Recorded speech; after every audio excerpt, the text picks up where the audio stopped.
मेरे प्यारे देशवासियों, नमस्कार। कोरोना की दूसरी वेव और दूसरी वेव से हम भारतवासियों की लड़ाई जारी है। दुनिया के अनेक भारत भी इस लड़ाई के दौरान बहुत बड़ी पीड़ा से गुजरा है। हम में से कई लोगों ने अपने परिजनों को, अपने परिचितों को खोया है। ऐसे सभी परिवारों के साथ मेरी पूरी संवेदनाएं हैं। साथियों, बीते 100 वर्षों में आई ये सबसे बड़ी महामारी है, त्रासदी है। इस तरह की महामारी आधुनिक विश्व ने न देखी थी, न अनुभव की थी। इतनी बड़ी वैश्विक महामारी से हमारा देश कई मोर्चों पर एक साथ लड़ा है। कोविड अस्पताल बनाने से लेकर आईसीयू बेड्स की संख्या बढ़ानी हो, भारत में वेंटिलेटर बनाने से लेकर टेस्टिंग लैब्स का एक बहुत बड़ा नेटवर्क तैयार करना हो, कोविड से लड़ने के लिए बीते 1.25 साल में ही देश में एक नया हेल्थ इंफ्रास्ट्रक्चर तैयार किया गया है। सेकंड वेव के दौरान अप्रैल और मई के महीने में भारत में मेडिकल ऑक्सीजन की डिमांड अकल्पनीय रूप से बढ़ गई थी। भारत के इतिहास में कभी भी इतनी मात्रा में मेडिकल ऑक्सीजन की जरूरत कभी भी महसूस नहीं की गई। इस जरूरत को पूरा करने के लिए युद्ध स्तर पर काम किया गया। सरकार के सभी तंत्र लगे। ऑक्सीजन रेल चलाई गई, एयरफोर्स के विमानों को लगाया गया, नौसेना को लगाया गया। बहुत ही कम समय में लिक्विड मेडिकल ऑक्सीजन के प्रोडक्शन में 10 गुना से ज्यादा बढ़ाया गया। दुनिया के हर कोने से, जहां कहीं से भी जो कुछ भी उपलब्ध हो सकता था, उसको प्राप्त करने का भरसक प्रयास किया गया, लाया गया। इसी तरह जरूरी दवाओं के प्रोडक्शन को कई गुना बढ़ाया गया। विदेशों में जहां भी दवाइयां उपलब्ध हो, वहां से उन्हें लाने में कोई कोर कसर बाकी नहीं छोड़ी गई। साथियों, कोरोना जैसे अदृश्य और रूप बदलने वाले दुश्मन के खिलाफ लड़ाई में सबसे प्रभावी हथियार कोविड प्रोटोकॉल है। मास्क, 2 गज की दूरी और बाकी सारी सावधानियां, उसका पालन ही है। इस लड़ाई में वैक्सीन हमारे लिए सुरक्षा कवच की तरह है। आज पूरे विश्व में वैक्सीन के लिए जो मांग है, उसकी तुलना में उत्पादन करने वाले देश और वैक्सीन बनाने वाली कंपनियां बहुत कम है, इन्हीं गिनी हैं। कल्पना करिए कि अभी हमारे पास भारत में बनी वैक्सीन नहीं होती तो आज भारत जैसे विशाल देश में क्या होता। आप पिछले 50-60 साल का इतिहास देखेंगे तो पता चलेगा कि भारत को विदेशों से वैक्सीन प्राप्त करने में दशकों लग जाते थे। विदेशों में वैक्सीन का काम पूरा हो जाता था, तब भी हमारे देश में वैक्सीनेशन का काम शुरू भी नहीं हो पाता था। पोलियो की वैक्सीन हो, स्मॉल पॉक्स, जहां गांव में हम उसको चेचक कहते हैं, चेचक की वैक्सीन हो, हेपेटाइटिस बी की वैक्सीन हो, इनके लिए देशवासियों ने दशकों तक इंतजार किया था। जब 2014 में देशवासियों ने हमें सेवा का अवसर दिया, तो भारत में वैक्सीनेशन का कवरेज 2014 में भारत में वैक्सीनेशन का कवरेज सिर्फ 60% के आसपास था, 60% के आसपास था। और हमारी दृष्टि में ये बहुत चिंता की बात थी। जिस रफ्तार से भारत का टीकाकरण कार्यक्रम चल रहा था, उस रफ्तार से देश को 100% टीकाकरण कवरेज का लक्ष्य हासिल करने में करीब करीब 40 साल लग जाते हैं। हमने इस समस्या के समाधान के लिए मिशन इंद्रधनुष को लॉन्च किया। हमने तय किया कि मिशन इंद्रधनुष के माध्यम से युद्ध स्तर पर वैक्सीनेशन किया जाएगा और देश में जिसको भी वैक्सीनेशन की जरूरत है उसे वैक्सीन देने का प्रयास होगा। हमने मिशन मोड में काम किया और सिर्फ 5-6 साल में ही वैक्सीनेशन कवरेज 60% से बढ़कर 90% से भी ज्यादा हो गई। 60 से 90, यानी हमने वैक्सीनेशन की स्पीड भी बढ़ाई और दायरा भी बढ़ाया। हमने बच्चों को कई जानलेवा बीमारियों से बचाने के लिए कई नए टीकों का भी भारत के टीकाकरण अभियान का हिस्सा बना दिया।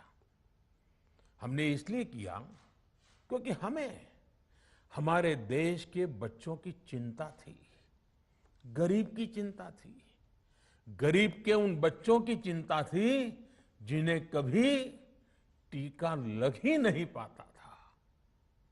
हम 100% टीकाकरण कवरेज की तरफ बढ़ रहे थे कि कोरोना वायरस ने हमें घेर लिया। देश ही नहीं, दुनिया के सामने फिर पुरानी आशंकाएं घिरने लगी कि अब भारत कैसे इतनी बड़ी आबादी को बचा पाएगा।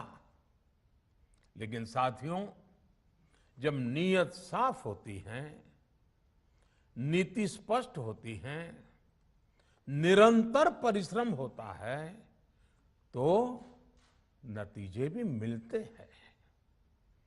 हर आशंका को दरकिनार करके भारत ने 1 साल के भीतर ही एक नहीं बल्कि 2 made in India vaccine launch कर दी। हमारे देश ने, देश के वैज्ञानिकों ने ये दिखा दिया कि भारत बड़े बड़े देशों से पीछे नहीं है। आज जब मैं आपसे बात कर रहा हूं तो देश में 23 करोड़ से ज्यादा वैक्सीन की डोज दी जा चुकी है। 23 करोड़। साथियों, हमारे यहां कहा जाता है, विश्वासेन सिद्धिः, विश्वासेन सिद्धिः, अर्थात हमारे प्रयासों में हमें सफलता तब मिलती है जब हमें स्वयं पर विश्वास होता है। हमें पूरा विश्वास था कि हमारे वैज्ञानिक बहुत ही कम समय में वैक्सीन बनाने में सफलता हासिल कर लेंगे। इसी विश्वास के चलते जब हमारे वैज्ञानिक अपना रिसर्च वर्क कर ही रहे थे, तभी हमने लॉजिस्टिक्स और दूसरी तैयारियां शुरू कर दी थी। आप सब भली भांति जानते हैं कि पिछले साल यानी 1 साल पहले, पिछले साल अप्रैल में जब कोरोना के कुछ ही हजार केस थे, उसी समय वैक्सीन टास्क फोर्स का गठन कर दिया गया था। भारत के लिए वैक्सीन बनाने वाली कंपनियों को सरकार ने हर तरह से सपोर्ट किया। वैक्सीन निर्माताओं को क्लिनिकल ट्रायल में मदद की गई, रिसर्च और डेवलपमेंट के लिए जरूरी फंड दिया गया। हर स्तर पर सरकार उनके साथ कंधे से कंधा मिलाकर चली। आत्मनिर्भर भारत पैकेज के तहत मिशन कोविड सुरक्षा के माध्यम से भी उन्हें हजारों करोड़ रुपए उपलब्ध कराए गए। पिछले काफी समय से देश लगातार जो प्रयास और परिश्रम कर रहा है, उससे आने वाले दिनों में वैक्सीन की सप्लाई और भी ज्यादा बढ़ने वाली है। आज देश में 7 कंपनियां विभिन्न प्रकार की वैक्सीन का प्रोडक्शन कर रही है। 3 और वैक्सीन का ट्रायल भी एडवांस स्टेज पे चल रहा है। वैक्सीन की उपलब्धता बढ़ाने के लिए दूसरे देशों की कंपनियों से भी वैक्सीन खरीदने की प्रक्रिया को तेज किया गया है। इधर हाल के दिनों में कुछ एक्सपर्ट्स द्वारा हमारे बच्चों को लेकर भी चिंता जताई गई है। इस दिशा में भी 2 वैक्सीन का ट्रायल तेजी से चल रहा है। इसके अलावा अभी देश में एक नेजल वैक्सीन पर भी रिसर्च जारी है। इसे सिरिंज से न देकर नाक में स्प्रे किया जाएगा। देश को अगर निकट भविष्य में इस वैक्सीन पर सफलता मिलती है, तो इससे भारत के वैक्सीन अभियान में और ज्यादा तेजी आएगी। साथियों, इतने कम समय में वैक्सीन बनाना अपने आप में पूरी मानवता के लिए बहुत बड़ी उपलब्धि है, लेकिन इसकी अपनी सीमाएं भी हैं। वैक्सीन बनने के बाद भी दुनिया के बहुत कम देशों में वैक्सीनेशन प्रारंभ हुआ और ज्यादातर समृद्ध देशों में ही शुरू हुआ। WHO ने वैक्सीनेशन को लेकर गाइडलाइंस दी। वैज्ञानिकों ने वैक्सीनेशन की रूपरेखा रखी और भारत ने भी जो अन्य देशों की बेस्ट प्रैक्टिसेस थी, विश्व स्वास्थ्य संगठन WHO के मानक थे, उसी आधार पर चरणबद्ध तरीके से वैक्सीनेशन करना तय किया। केंद्र सरकार ने मुख्यमंत्रियों के साथ हुई अनेकों बैठकों से जो सुझाव मिले, संसद के विभिन्न दलों के साथियों द्वारा जो सुझाव मिले, उसका भी पूरा ध्यान रखा। इसके बाद ही ये तय हुआ कि जिन्हें कोरोना से ज्यादा खतरा है, उन्हें प्राथमिकता दी जाएगी। इसलिए ही हेल्थ वर्कर्स, फ्रंटलाइन वर्कर्स, 60 वर्ष की आयु से ज्यादा के नागरिक, बीमारियों से ग्रसित 45 वर्ष से ज्यादा आयु के नागरिक, इन सभी को वैक्सीन पहले लगनी शुरू हुई है। आप कल्पना कर सकते हैं कि अगर कोरोना की दूसरी वेव से पहले हमारे फ्रंटलाइन वर्कर्स को वैक्सीन नहीं लगी होती तो क्या होता? सोचिए, हमारे डॉक्टर्स, नर्सिंग स्टाफ को वैक्सीन ना लगी तो क्या होता? अस्पतालों में सफाई करने वाले हमारे भाई बहनों को, एम्बुलेंस के हमारे ड्राइवर्स भाई बहनों को वैक्सीन ना लगी होती तो क्या होता? ज्यादा से ज्यादा हेल्थ वर्कर्स को वैक्सीनेशन होने की वजह से ही वो निश्चिंत होकर दूसरों की सेवा में लग पाए, लाखों देशवासियों का जीवन बचा पाए। लेकिन देश में कम होते कोरोना के मामलों के बीच केंद्र सरकार के सामने अलग अलग सुझाव भी आने लगे, भिन्न भिन्न मांगे होने लगी, पूछा जाने लगा, सब कुछ भारत सरकार ही क्यों तय कर रही है? राज्य सरकारों को छूट क्यों नहीं दी जा रही है? राज्य सरकारों को लॉकडाउन की छूट क्यों नहीं मिल रही है? One size does not fit all जैसी बातें भी कही गई। दलील ये दी गई कि संविधान में चूंकि हेल्थ, आरोग्य प्रमुख रूप से राज्य का विषय है, इसलिए अच्छा है कि सब राज्य ही करें। इसलिए इस दिशा में एक शुरुआत की गई। भारत सरकार ने एक बृहद गाइडलाइन बनाकर राज्यों को दी ताकि राज्य अपनी आवश्यकता और सुविधा के अनुसार काम कर सके। स्थानीय स्तर पर कोरोना कर्फ्यू लगाना हो, माइक्रो कंटेनमेंट जोन बनाना हो, इलाज से जुड़ी व्यवस्थाएं हो, भारत सरकार ने राज्यों की इन मांगों को स्वीकार किया।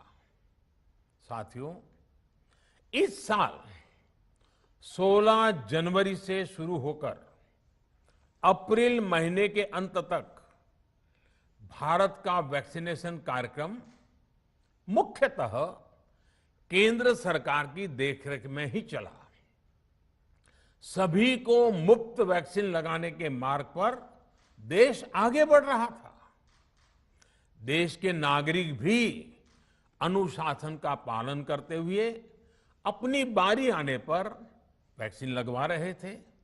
इस बीच कई राज्य सरकारों ने फिर कहा कि वैक्सीन का काम डिसेंट्रलाइज किया जाए और राज्यों पर छोड़ दिया जाए। तरह तरह के स्वर उठे, जैसे कि वैक्सीनेशन के लिए एज ग्रुप क्यों बनाए गए। दूसरी तरफ किसी ने कहा कि उम्र की सीमा आखिर केंद्र सरकार ही क्यों तय करे। कुछ आवाजें तो ऐसी भी उठी कि बुजुर्गों का वैक्सीनेशन पहले क्यों हो रहा है। भांति भांति के दबाव भी बनाए गए। देश के मीडिया के एक वर्ग ने इसे कैंपेन के रूप में भी चलाया। साथियों, काफी चिंतन मनन के बाद इस बात पर सहमति बनी कि राज्य सरकारें अपनी तरफ से भी प्रयास करना चाहती हैं, तो भारत सरकार को क्यों इतराज हो और भारत सरकार इतराज क्यों करे।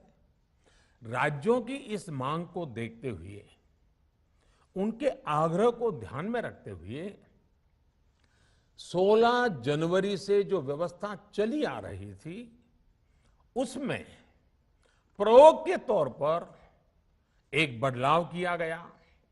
हमने सोचा कि राज्य ये मांग कर रहे हैं, उनका उत्साह है, तो चलो भाई 25% का काम उन्हीं को सुपुर्द कर दिया जाए, उन्हीं को दे दिया जाए।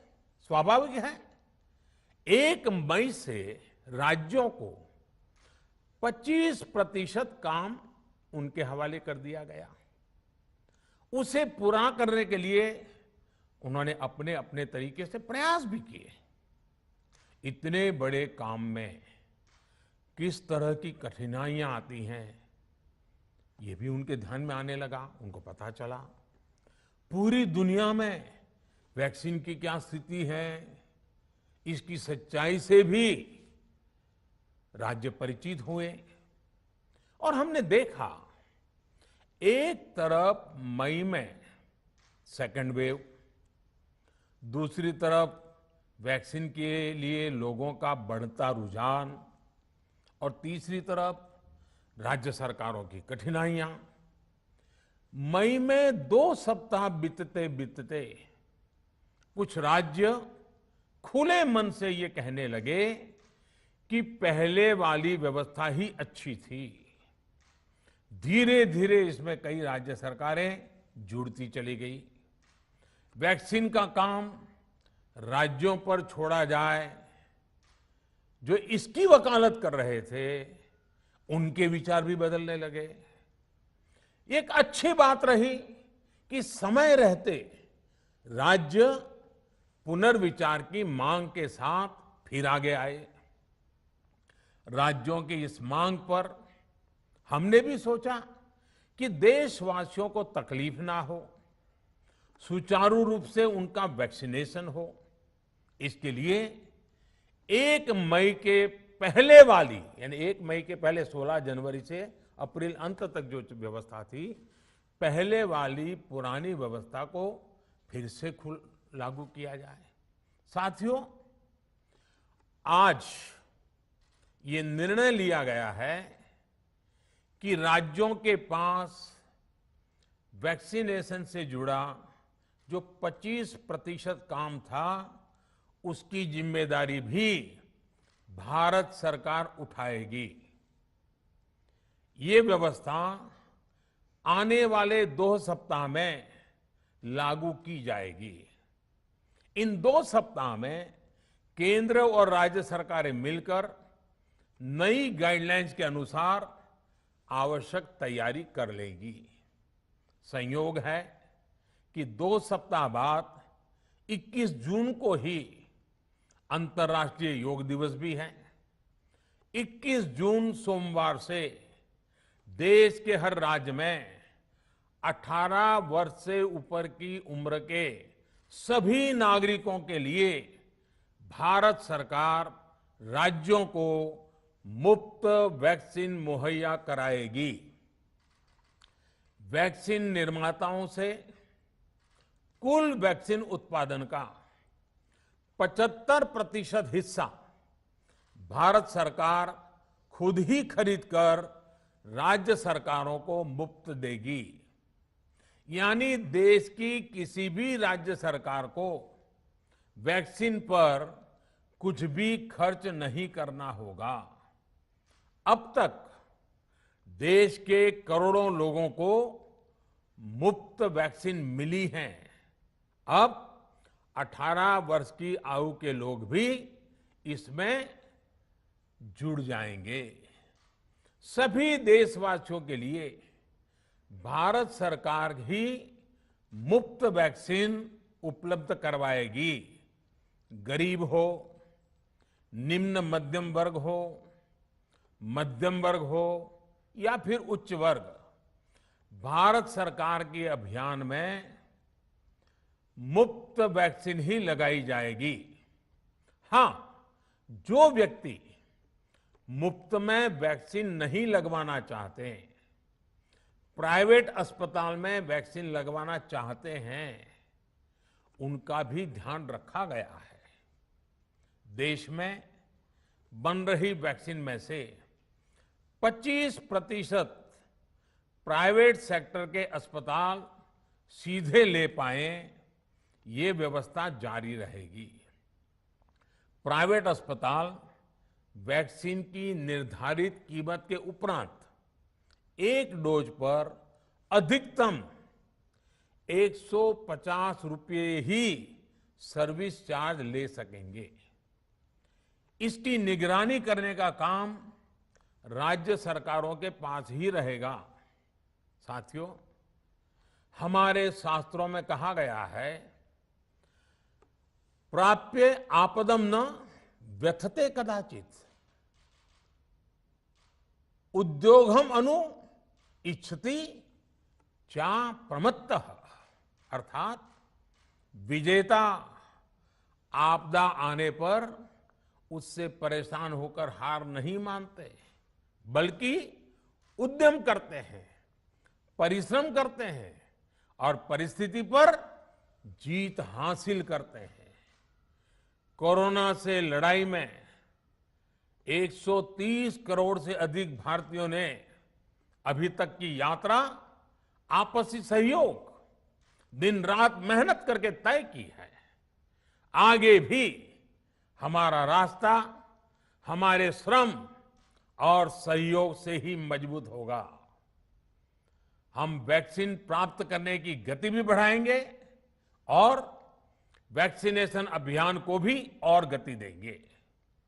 हमें याद रखना है कि भारत में वैक्सीनेशन की रफ्तार आज भी दुनिया में बहुत तेज है, अनेक विकसित देशों से भी तेज है। हमने जो टेक्नोलॉजी प्लेटफॉर्म बनाया है कोविन, उसकी भी पूरी दुनिया में चर्चा हो रही है। अनेक देशों ने भारत के इस प्लेटफॉर्म को इस्तेमाल करने में रुचि भी दिखाई है। हम सब देख रहे हैं कि वैक्सीन की एक एक डोज कितनी महत्वपूर्ण है। हर डोज से एक जिंदगी जुड़ी हुई है। केंद्र सरकार ने ये व्यवस्था भी बनाई है कि हर राज्य को कुछ सप्ताह पहले ही बता दिया जाएगा कि उसे कब कितनी डोज मिलने वाली है। मानवता के इस पवित्र कार्य में वाद विवाद और राजनीतिक छींटाकशी से ऐसी बातों को कोई भी अच्छा नहीं मानता है।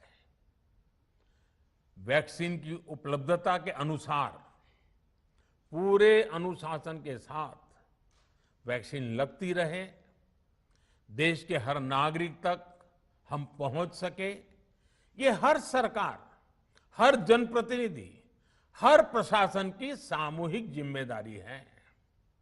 प्रिय देशवासियों, टीकाकरण के अलावा आज एक और बड़े फैसले में, उस फैसले से मैं आपको अवगत कराना चाहता हूं। पिछले वर्ष जब कोरोना के कारण लॉकडाउन लगाना पड़ा था, तो प्रधानमंत्री गरीब कल्याण अन्न योजना के तहत 8 महीने तक 80 करोड़ से अधिक देशवासियों को मुफ्त राशन की व्यवस्था हमारे देश ने की थी। इस वर्ष भी दूसरी वेव के कारण मई और जून के लिए भी इस योजना का विस्तार किया गया था। आज सरकार ने फैसला लिया है कि प्रधानमंत्री गरीब कल्याण अन्न योजना को अब दीपावली तक आगे बढ़ाया जाएगा। महामारी के इस समय में सरकार गरीब की हर जरूरत के साथ उसका साथी बनकर खड़ी है।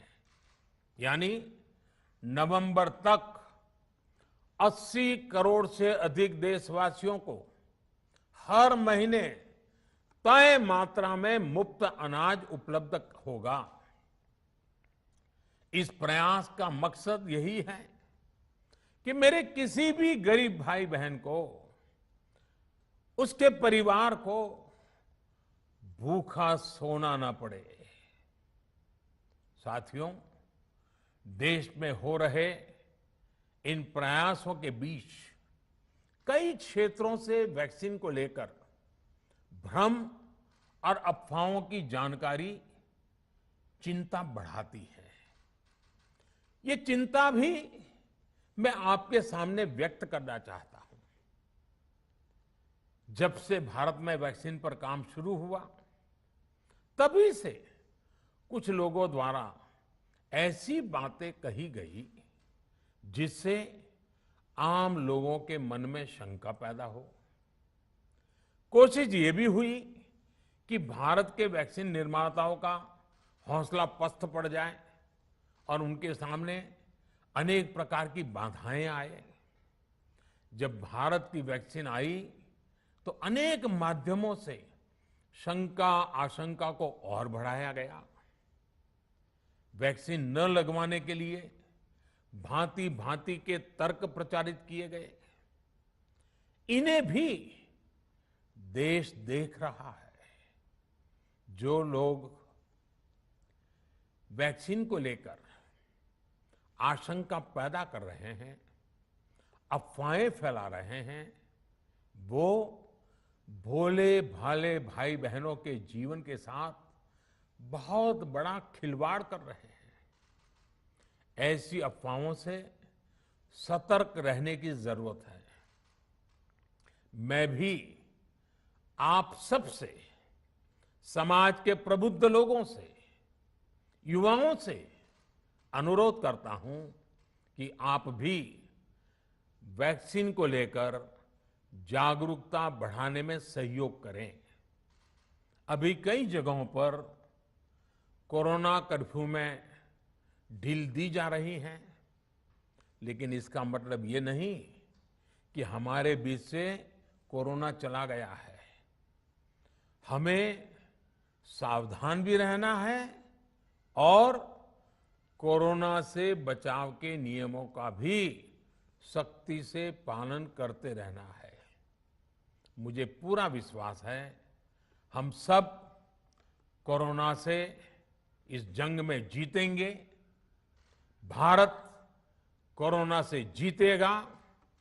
इन्हीं शुभकामनाओं के साथ आप सभी देशवासियों का बहुत बहुत धन्यवाद।